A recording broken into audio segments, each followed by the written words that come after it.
Honda adalah produsen yang biasanya akan selalu memiliki mobil yang bagus. Menariknya, bukan hanya mobilnya aja yang bagus, tapi biasanya angka penjualannya juga bagus. Dan ya, ini adalah hal yang hampir pasti terjadi jika ngomongin produk Honda. Yang mana Honda di dunia juga memiliki market share yang cukup besar. Yang berarti apapun mobilnya asalkan mereknya Honda pasti akan laku. Dan ya, hal tersebut benar apa adanya. Karena pada tahun 2008, Honda mengeluarkan Honda Freed di Jepang dan mobil tersebut langsung laku banget di Jepang dengan 76.000 unit lebih terjual di tahun peluncurannya. Dengan kesuksesan tersebut, Honda yakin banget kalau Honda Freed bisa menjadi mobil masa depan Honda untuk pasar global. Karena sejatinya Honda Freed pada awalnya hanya untuk JDM. Dengan angka penjualan yang sangat tinggi, akhirnya Honda menjual Honda Freed di luar JDM dan Indonesia adalah negara pertama yang menjual Honda Freed tepatnya pada tahun 2009. Honda memasukkan Honda Freed sebagai mobil premium untuk keluarga. Dan iya, Honda memang menawarkan fitur kemewahan di mobil ini. Selain mewah, Honda juga menawarkan mobil compact yang bisa menampung 7-seater. Selain itu, Honda Freed juga menjadi mobil compact 7-seater pertama yang mendapatkan rating 6 bintang dari Japan New Car Assessment Program atau JNCAP. Jadi, ya, Honda Freed benar-benar masuk dalam kategori mobil compact 7-seater premium. Dan karena mobil ini masuk dalam kategori premium, mobil ini langsung dijual di harga yang cukup tinggi juga kala itu, yaitu di harga 237 juta untuk tipe terendah non-sliding door dan 257 juta rupiah untuk tipe power sliding door. Mungkin harga ini terkesan murah untuk saat ini, namun sejatinya harga ini di atas harga mobil lainnya di kelas yang sama pada saat itu. Menariknya, walaupun harganya di atas harga rata-rata mobil di kelas yang sama, Honda Freed bisa mendapatkan penjualan yang lumayan di beberapa bulan awal penjualannya, yang mana di Maret tahun 2009, permintaan inden untuk mobil ini sudah sampai 2.688 unit, yang berarti ini cukup bagus mengingat target penjualan mobil ini yaitu 6.000 unit per bulannya. Kemudian pada tahun 2010, Honda Freed memperkenalkan beberapa tipe baru. Menariknya, di tahun yang sama, Honda Freed berhasil menjadi Car of the Year tahun tersebut. Bagaimana mungkin Honda Freed bisa menjadi Car of the Year tahun 2010? Tentu aja hal ini bisa terjadi karena berbagai faktor.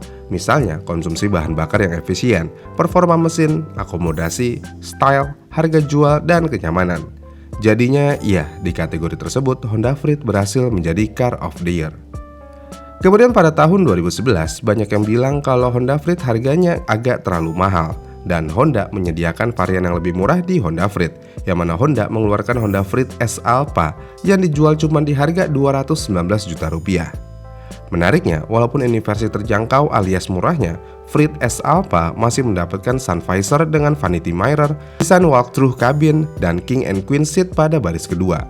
Kemudian pada tahun 2013, Freed akhirnya di facelift. Mungkin jika dilihat dari eksterior sepertinya tidak ada bedanya, dan ya emang cuman ada di grill dan di upgrade headlamp dikit perbedaannya. Tapi untuk interior seperti sliding door, untuk tipe S dan E sudah menggunakan remote control dan sudah menggunakan one step low flooring. Selain itu, double blower juga sudah digunakan di tipe ini. Jika dilihat dari upgrade-nya, seharusnya mobil ini semakin laris. Tapi sayangnya hal tersebut tidak menjadi kenyataan karena harganya malah semakin mahal, yang pada akhirnya 2 tahun setelah facelift, Honda Freed langsung disuntik mati oleh Honda. Pertanyaannya, kenapa Honda Freed disuntik mati? Jawaban termudahnya ya tentu aja mobil ini kurang laku. Di awal kemunculannya, Honda Freed memang bisa mendapatkan penjualan yang cukup baik, tapi sayangnya penjualan tersebut tidak pernah sampai target. Ini bisa dibuktikan dengan Honda Freed selalu melakukan promosi diskon untuk penjualan Honda Freed. Ya, pada tahun 2010, Honda Freed sudah didiskon sampai 25 juta rupiah untuk di beberapa tipenya. Diskon dilakukan ya tentu aja untuk mengejar penjualan yang jauh dari target. Dan ya, hal ini baik untuk produsen, tapi sayangnya hal ini tidak baik untuk konsumen. Yang pada akhirnya di tahun 2010 banyak konsumen yang mengeluhkan hal ini, yang mana konsumen Honda Freed bilang kalau Honda tidak mementingkan konsumennya. Maksudnya gimana? Jadi ada customer yang membuka surat terbuka untuk Honda dengan mengatakan pada tahun 2009 dia membeli Freed PSD di harga 257 juta dan mendapatkan diskon sebesar 10 juta rupiah. Sedangkan di awal tahun 2010 Honda mendiskon Honda Freed sampai 25 juta rupiah.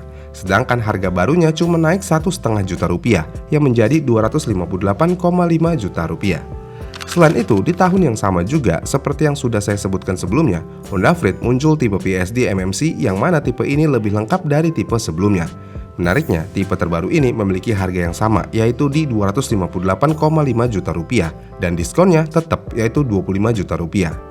Dengan adanya hal tersebut, mobil Honda Freed tahun 2009 yang berarti belum genap 1 tahun langsung mengalami depresiasi sebesar 25%. Dari sinilah orang yang akhirnya malas membeli Honda Freed, karena kebanyakan orang takut kalau harga mobil ini akan anjlok pada akhirnya.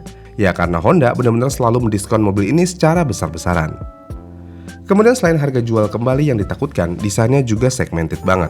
Memang desain Honda Freed ini cukup unik. Dari depan sebenarnya ya nggak ada masalah sih, yang jadi masalah di bagian belakangnya. Bentuknya kotak banget, dan hal ini tidak terlalu disukai oleh kebanyakan konsumen di tahun segitu. Karena sejatinya mobil tahun segitu ya seharusnya masih bulat dan menuju ke era tajam. Selain desainnya, tentu aja performa mesinnya ya biasa aja, bahkan cenderung meraung mesinnya. Apalagi mengingat mobil ini seharusnya mobil 7-seater, dengan mesin ini jika muatan sedang full, tentu aja akan membuat mobilnya semakin berat digunakan. Tapi bukan itu masalah utamanya, karena mesin ya masih bisa diterima aja untuk mobil tahun segitu. Yang jadi masalah adalah captain seat-nya. Layout captain seat di tahun tersebut belum terlalu familiar untuk pasar Indonesia. Maksudnya gimana? Jadi, Honda Freed ditujukan sebagai mobil keluarga 7-seater. Dengan captain seat, tentu aja mobil ini tidak memiliki kapasitas 7-seater secara harfiah, yang berarti mobil ini idealnya hanya muat 4 orang dewasa dan 2 anak-anak, bukan 7 orang dewasa secara total. Terlebih lagi, captain seat walaupun melambangkan kemewahan dan kenyamanan, tapi pasar saat itu tidak membutuhkan hal tersebut.